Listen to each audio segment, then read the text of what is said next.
Hey everyone, this is Ollie Wu. This time we will see how we can use our impulse response that we recorded in the last tutorial from a reverb plugin, the UAD EMT140 plugin, and use that in our DAW. And first, I'm here in the free Audacity tool, and I want to show you that we really recorded a WAV file with not two, but four single tracks. And that makes sense because we recorded a so-called true stereo convolution or impulse response. And we also have about 0.4 seconds of latency. So we will deal with this silence in the beginning of the impulse response in the actual convolution plugin that we're using. The convolution plugin we're using is called Convology XT. It's also by the same companies, Wave Arts, that created that AR capture tool, and another company called Impulse Record. And they already provide quite a lot of factory data, so there's really no need to buy any additional libraries. So you can use a lot of these impulses. And here you see the folder where I put my own impulses. And I recommend to you that you use the same folder. So it's Program Data Impulse Records User Library. I created that user library folder next to the factory library. And that way you guarantee that when you save a preset in this plugin in your DAW, you can find the audio files. Okay, so let's look at the impulse response. It was this one called Video Tutorial. It shows up right here under the Time tab. And one thing I'm going to do is get rid of that silence in the beginning by moving the start knob. And to make this even louder, I'm disabling the default normalize here.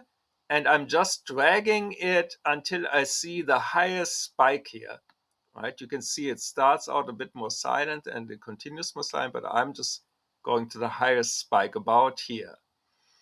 I'm not changing any of these other envelope related settings. I'm also leaving most of this alone. You can optionally set the modulation, also play around with the 90 degrees phase variation here if it has modulation. But it turns out the original reverb did not have modulation. I would leave all this stuff here alone. You can set an optional pre-delay. In the original reverb, you can see that it has a pre-delay of 90. So this is something you can set. And the mix I recommend that you set by listening to it. So I'll just set it a bit lower for now. This is pretty much everything you need to set for most of these impulses. And let's give this a quick try. So I'm moving this over here. I disabled the Acorn digital version from last time. Okay, and you can see it's actually pretty similar, except maybe for the remaining stuff here. It should be actually pretty much the same because we recorded everything, remember, including even that EQ that I have also enabled here for comparison's sake. So if you really don't like these remaining pieces over here, there is a way to set an additional EQ in this convolution plugin. Normally you shouldn't need it because remember we recorded the EQ along with everything else. But here in the frequency tab, I have EQ activated. And of course you can drag down maybe the lowest and the highest. You can drag the second highest also a bit. Right, so this looks really good. Should be almost the same. Right, so another thing I will compare is the decay curve. So this is actually pretty cool because it shows you, and it gave me a lot of ideas for the analysis here. It shows you that it's starting out pretty even and then it's breaking in here. Whereas when you have an EQ, you do the decay curve, it starts out broken in from the start and just keeps that steady. So that's what got me a lot of ideas about doing exactly this analysis here. Okay, so let's take another look how that looks in our other project, and that would be the one that compares the EQ curves.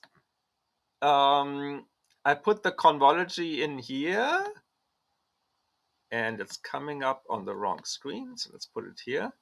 And I used the video tutorial curve in one of them, and I created another curve without the EQ in another one of them. And then I'm comparing the two. And you can also see here, if I pull down the ER gain a bit, that we pretty much have exactly that EQ curve. So that you can do by recording your original impulse response with the UAD EMT 140 EQ active or not. But usually it does, I mean, this is just for analysis purposes. Usually you don't need to do this. You are all set. And that's the nice thing about this. In the ideal case, you don't need to do any EQ or decay correction because it's all already in the impulse, and only you need to change the start and optionally do the modulation. And basically, remember here we have it 100% wet for comparison purposes, but when comparing this to the actual sound of the UAD reverb in a real synth or vocal or whatever you have, you want to kind of set this by hand. And I think I ended up pretty much, let's see, I have the user presets here.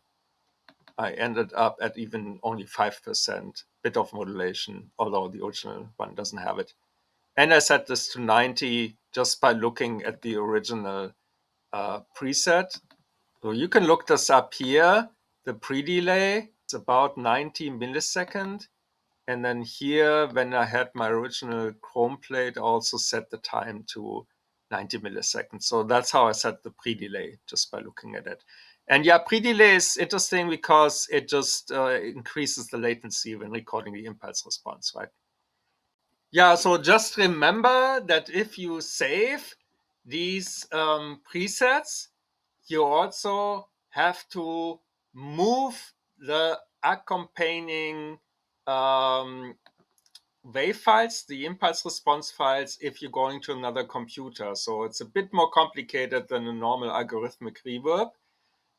That's part of it. And I think only the Spectrum Thief will store its very tiny impulse responses as part of the preset. That's it for now. See you in the next tutorial. This is Ollie Wu.